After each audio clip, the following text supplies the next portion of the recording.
दोस्तों, एक 10 साल का लड़का एक शाम को अपने घर से चुपके से रात में शहर के लिए निकल जाता है।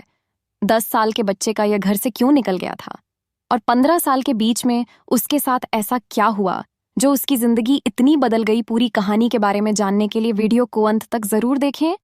दोस्तों, यह कहानी राजस्थान के गांव की है। वहां पर एक रंजीत नाम का लड़का 10 साल की उम्र का है। साहूकार से कुछ पैसे उधार लिए गए थे जिनके लिए उसने समय पर भुगतान नहीं किया था। उसके पिता के पास वह साहूकार है और वहां उन्हें रखा गया है, और उनकी जो छोटी सी जमीन थी जिस पर वह खेती कर रहा था, बड़ी द्वारा अपना भरण पोषण किया गया था, हथिया ले जाती है और कहती है कि जब तक तुम मेरे पैसे 2 पैसे नहीं चुकाते हो, दिन तक इस जमीन की तरफ एक नजर मत देखना। इसके बाद शाम के समय पूरा परिवार अपने घर के अंदर था। वह लड़का रंजीत का एक छोटा भाई था, उसे एक छोटी बहन थी और उसके माँ बाप। ये लोग घर के अंदर रह रहे थे। रंजीत अब उसके माँ बाप की बातें सुन रही थी। वह दोनों एक दूसरे से बातें कर रहे थे कि अब क्या होगा। हमारे पास जो जमीन थी, उस जमीन को भी साहूकार ने हथिया लिया था। इस बात को सुनकर वह हैरान हो गया था कि वह उस लड़के के बारे में गहराई से सोचता है। जब घर वाले सो गए तो वह अपने घर पर है से फेंट, वह पुराने कपड़े में और सुपरमार्केट में सीधे रेलवे स्टेशन तक पहुंचता है।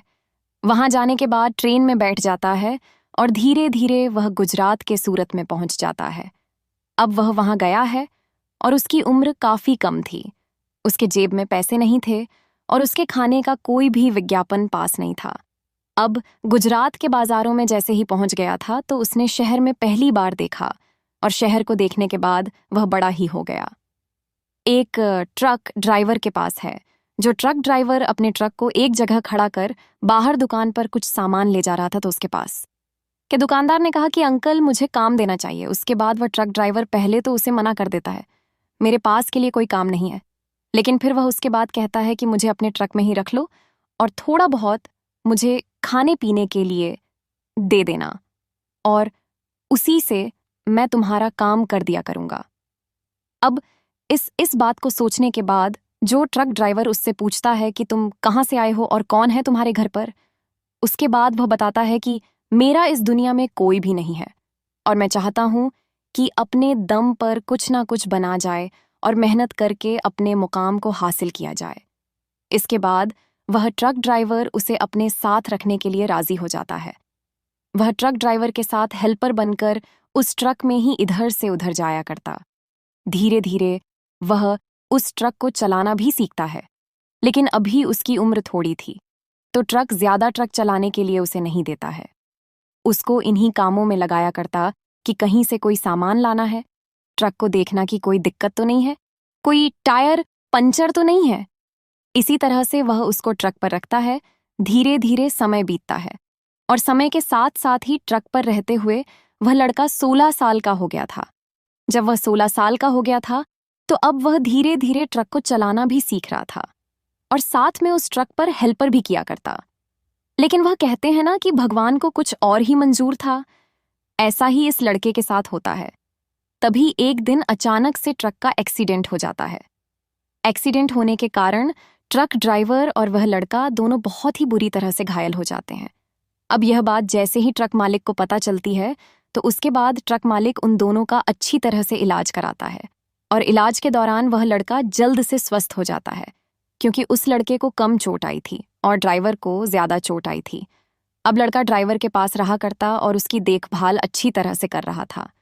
इसीलिए वह ड्राइवर एक दिन उससे कहता है कि अगर तुझे अपना अच्छी तरह से काम सीखना है तो तू ऐसा कर, हमारे मालिक से बात कर, उनके पास और भी कई ट्रक है और उनमें से और किसी ट्रक पर जाकर तू अच्छी तरह से काम सीख सकता है।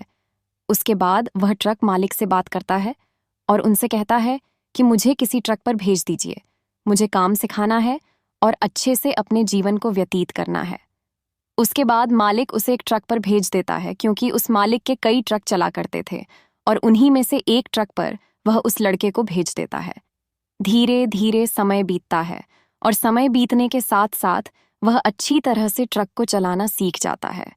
उसकी उम्र 18 साल हो गई थी और 18 साल की उम्र में उसने अपना लाइसेंस बनवा लिया था। अच्छी तरह से ट्रक को चलाया करता था। अब 18 साल का हो गया था, तो अब इसके बाद वह ड्राइवरी किया करता है। अच्छे खासे उसे पैसे मिला करते, और ऐसे ही कुछ दिन और बीत जाते हैं। अब जैसे ही कुछ दिन होते हैं तो वह सोचता है कि क्यों ना मैं ऐसा कर कुछ पैसे जमा करूं, और जमा करने के बाद एक अपना ही ट्रक खरीद लूं। उसके बाद वह लड़का कुछ पैसे जमा करता है और उन पैसों को अपने ट्रक ड्राइवर साथी को ही दे देता है। धीरे धीरे उसके पास 45,000 इकट्ठा हो गए थे। वह मेहनत किया करता था, उन पैसों को उस ड्राइवर को दे दिया करता, और तभी एक दिन उसे पता चलता है कि जिस ड्राइवर को पैसे दिया करता था वह अपना घर बार छोड़कर वहां से भाग गया है। अब इस बात को सुनकर उसे बड़ा ही बुरा लगता है, उसे बहुत झटका सा लगता है। अब वह सोचता है कि इस तरह से तो पैसे नहीं बचेंगे, अगर मैं फिर से किसी को दूंगा और वह भी लेकर भाग गया तो मैं कैसे अपने घर वालों की मदद कर पाऊंगा। इस बात को सोचकर वह एक बैंक के अंदर अपना अकाउंट खुलवा लेता है, और इस बार वह अपने पैसों को उसी बैंक के अंदर जमा कर दिया करता है। धीरे धीरे समय बीतता है। अब उसके पास इतने पैसे हो गए थे कि वह एक ट्रक खरीद सके। उसके बाद वह एक लोन पर एक ट्रक निकलवा लेता है, डाउन पेमेंट भर देता है, और डाउन पेमेंट भरने के बाद उसके पास एक ट्रक था जो उसका खुद का था, और इसको देखकर वह बड़ा ही खुश होता है। कई बार अपने घर वालों के बारे में सोचा करता और कई बार उस ट्रक को देखा करता। इसी तरह से वह उस ट्रक को भी बड़ी मेहनत और ईमानदारी के साथ चलाता है। धीरे धीरे समय बीतता है और समय के साथ साथ धीरे धीरे उसका ट्रक भी क्लियर हो जाता है। अब ऐसे ही दोस्तों, एक दिन रणजीत अपने ट्रक को लेकर अपने हेल्पर के साथ कहीं का माल लेकर कहीं पर जा रहा था। तो रात के तकरीबन 3:30 बजे हुए थे, और 3:30 बजे उसे रोड पर एक गाड़ी का एक्सीडेंट हुआ दिखाई देता है। बड़ी कार थी, और बड़ी कार के अंदर जैसे ही उतरकर वह देखता है तो एक महिला बेहोशी की हालत में पड़ी हुई थी। गाड़ी की टक्कर इतनी तेज हुई थी कि उसके अंदर जो भी एयर बैग थे वह सभी खुल गए थे। अब उसके बाद में जैसे ही उस महिला को चेक करता है तो उसे पता चलता है कि यह महिला बेहोशी की हालत में है, लेकिन अभी जिंदा है। तो उसके बाद वह छोटी सवारी को हाथ देता है, सोचता है कि कोई रुक जाए तो इसको हॉस्पिटल पहुंचा दिया जाएगा, क्योंकि उसे माल को ले जाने में देर हो रही थी। इसके बाद कोई सवारी रुकती नहीं है, तो वह ऐसा करता है कि अपने हेल्पर की मदद से उस महिला को अपने ट्रक में ही ले जाता है, और ले जाकर पास में ही एक शहर पड़ता था। उसे शहर के अंदर जाकर पूछता है कि यहाँ पर कोई अच्छा सा हॉस्पिटल है। तो उसे बताया जाता है कि हाँ, थोड़ी आगे एक अच्छा सा हॉस्पिटल है, उसमें आप जा सकते हो। उसके बाद वह को लेकर सीधा उस हॉस्पिटल की पार्किंग में पहुंच जाता है। वहां पर जैसे ही जाता है तो उस महिला को उतारा जाता है, और उतारने के बाद उसका इलाज किया जाता है। उसके बाद 2-3 घंटे तक, जब तक उस महिला को होश नहीं आता है तब तक वह वहीं पर बैठा रहता है, और जैसे ही उसे महिला को होश आता है तो वह उसके पास जाकर उसका हालचाल पूछता है। वह महिला उससे पूछती है कि तुम कौन हो? तो उसके बाद वह बताता है कि आपको मैं यहाँ पर लेकर आया था, आपका एक्सीडेंट हो गया था, अब आप ठीक तो हो ना? वह महिला कहती है कि हाँ, मैं ठीक हूँ। उसके बाद वहाँ पर डॉक्टर साहब आते हैं, और डॉक्टर साहब कहते हैं कि अब आपकी तबीयत कैसी है? उस महिला से महिला बताती है कि अब मैं ठीक हूँ। तो डॉक्टर साहब उन्हें बताते हैं कि अगर तुम्हें थोड़ी देर और हो जाती आने में तो तुम्हारी जान बचाना बड़ा ही मुश्किल हो जाता, क्योंकि तुम्हें बहुत सारी चोट लगी हुई थी, और उन चोटों की वजह से तुम्हारा बहुत सारा ब्लड बह चुका था। अगर ज्यादा देर होती तो हम लोग आपको नहीं बचा पाते।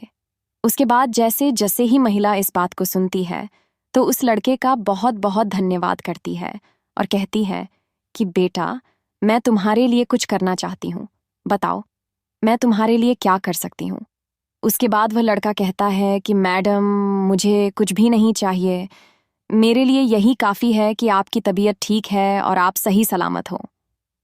ऐसा कहकर वह लड़का वहां से जाने लगता है, लेकिन वह मैडम उसे रोकते हुए कहती है कि बेटा, 1 मिनट मुझे अपना नंबर दो, और मेरा नंबर भी तुम ले लो।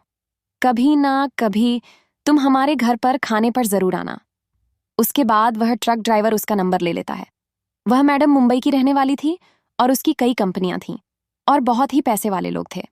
दोस्तों, उसे मैडम की एक लड़की थी और एक लड़का था, और उनके पति की बीमारी के चलते मौत हो चुकी थी। अब इसके बाद रंजीत वहां से ट्रक को लेकर अपनी मंजिल की तरफ चल देता है और अपने ट्रक को चलाने में व्यस्त हो जाता है। धीरे धीरे कुछ समय बीतता है इधर उसे महिला का फोन एक दिन रंजीत पर जाता है और वह कहती है कि आप आए नहीं हमारे घर पर। आपका जब भी यहाँ पर चक्कर लगे तो आप यहाँ पर आ जाना। उसके बाद रंजीत कहता है कि ठीक है मैडम, कल शाम को मेरा चक्कर लगेगा और कल शाम को मैं आपसे मिलने के लिए आपके घर जरूर आऊंगा। धीरे धीरे शाम हो जाती है और शाम तक रंजीत मुंबई पहुंच चुका था। किसी सामान को लेकर और सामान से गाड़ी को अनलोड करवाने के लिए लगा देता है और वहां से अपने हेल्पर को ट्रक पर छोड़कर वह सीधा उसे महिला के पास पहुंच जाता है। फोन पर बातें करते हुए वह उसके घर पहुंच गया था और वहां जाने के बाद वह महिला उसका बहुत ही अच्छी तरह से स्वागत करती है। इधर उसके जो बच्चे थे वह उसका बहुत बहुत धन्यवाद करते हैं, कहते हैं कि आपकी वजह से आज हमारी माँ हमारे बीच में जिंदा है और आपका हम किस तरह से शुक्रिया अदा कर सकते हैं। उसके बाद रंजीत उनसे कहता है कि ऐसी कोई बात नहीं है, ये तो इंसानियत का फर्ज बनता है।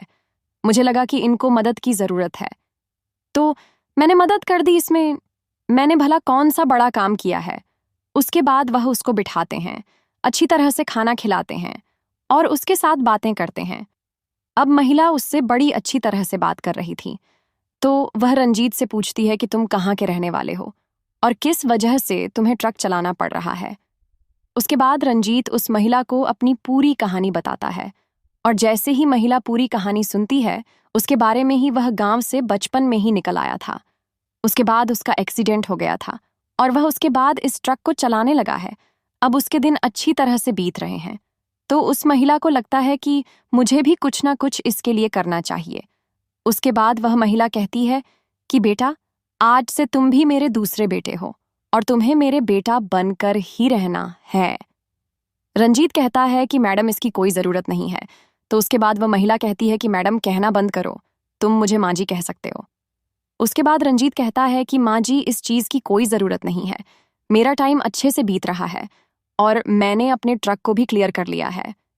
इसके बाद दूसरा ट्रक लूँगा और धीरे धीरे जब ढेर सारे ट्रक हो जाएंगे तो उसके बाद मैं अपने गांव जाऊंगा और अपने माँ बाप की मदद करूंगा। इसके बाद वह महिला कहती है कि तुम्हें इन सब चीज़ों की कोई ज़रूरत नहीं है, आज से तुम मेरे बेटे हो। मेरी कई कंपनियां हैं, मुंबई के अंदर भी है, गुजरात के अंदर भी है, सूरत के अंदर भी है। तो मैं इस ट्रक को किसी ड्राइवर को दे दो और उसके बाद मेरी इन कंपनियों को संभालने में मेरी मदद करो। इसके बदले में मैं तुम्हें अच्छी खासी रकम दे दूंगी और उसी से तुम्हारा अच्छी तरह से सारा काम हो जाएगा। उसके बाद रंजीत, जो कि चाहता तो नहीं था लेकिन उसे मजबूरन उसे माँ का कहाँ मानना पड़ता है, तो रंजीत अपने ट्रक पर एक ड्राइवर को छोड़ता है और उससे कहता है कि अच्छी तरह से ट्रक को चलाना और ट्रक के बारे में बारीकियां उसे पता थीं, तो वह फोन से ही ड्राइवर को गाइड करता रहता है। इधर उसका ट्रक चलता है और वह उस महिला की कंपनी को चलाने में उसकी बहुत ज्यादा मदद करता है। धीरे धीरे समय बीतता है और समय के साथ साथ जो महिला थी वह उसे मुंबई में ही एक घर दिलाती है। उसे घर के अंदर रंजीत आलीशान तरीके से रहा करता और उसे महिला की कंपनियों को संभाला करता। धीरे धीरे करके उसे वहां पर रहते हुए 2 साल और बीत जाते हैं और 2 साल में अब रंजीत के पास बहुत सारे रुपए पैसे इकट्ठे हो गए थे क्योंकि उसे महिला ने उसकी सैलरी लगभग 5 लाख रखी थी, क्योंकि रंजीत को बिजनेस की नॉलेज भी थी और साथ में उसने उस महिला की जान बचाई थी और वह महिला उसको वैसे ही पैसे देना चाहती थी। लेकिन रंजीत स्वाभिमानी था, वह अपनी मेहनत करके कमाने पर विश्वास रखता था। इसी वजह से उसने उससे मना कर दिया था कि मैं आपके पैसों को इस तरह से नहीं ले सकता। अब इतने दिन होने के बाद उसके पास अच्छे खासे पैसे हो गए थे। तो एक दिन वह महिला अपनी बेटी और बेटे के साथ एक कार में वहां पर आई है और रंजीत से कहती है कि आकाश, जल्द से जल्द तैयार हो जाओ, अब हमें कहीं जाना है। उसके बाद रंजीत नए सूट बूट पहनकर तैयार हो जाता है और तैयार होने के बाद उनके साथ उस गाड़ी में बैठ जाता है।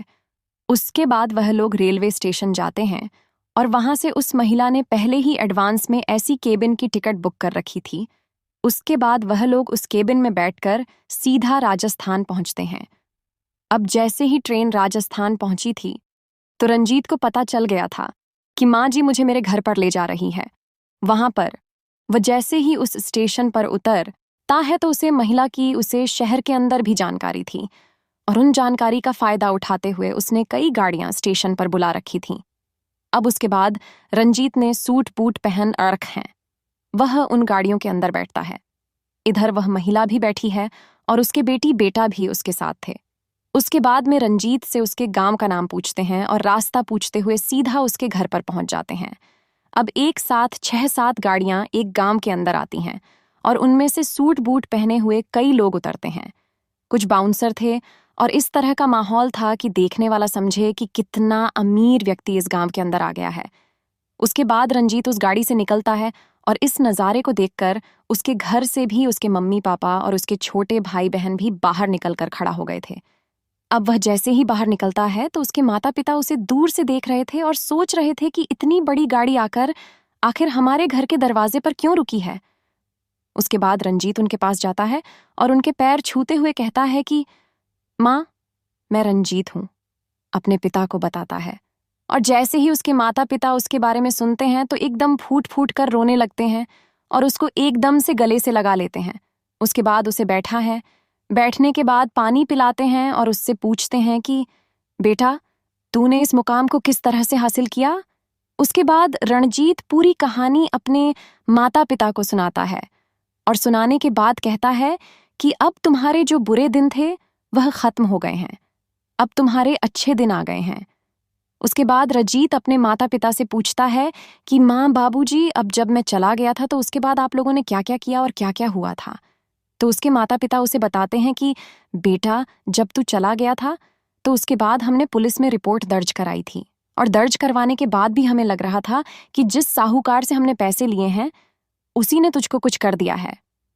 तू बिना बताए घर से चला गया था, तो इस बात की हमें गहरी चिंता सता रही थी और इसी चिंता के कारण हम तुमको इधर उधर ढूंढते हुए फिर रहे थे। जैसे 3-4 साल हुए तो उसके बाद हमने तुम्हें ढूंढना बंद कर दिया था।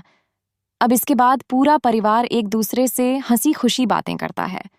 इधर रंजीत था, वह माँ जी को उसके घर भेज देता है। कहता है कि माँ जी, आपका बहुत बहुत धन्यवाद जो आपने मुझे इतनी बड़ी खुशी दी। उसके बाद रंजीत उन पैसों से अपनी जमीन को छुड़वा आता है और साहूकार से और अपने घर को अच्छी तरह से साज संवार कर एक बड़े मकान में बदल देता है। जब बड़ा मकान हो गया था तो उसके बाद पूरे गांव में उसी की चर्चा हुआ करती।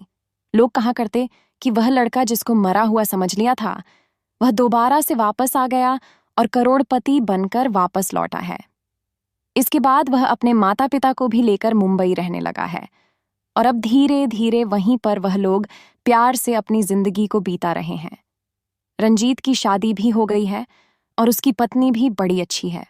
वह उसके माता पिता की देखभाल किया करती और रंजीत अपने ट्रक को भी संभाल करता।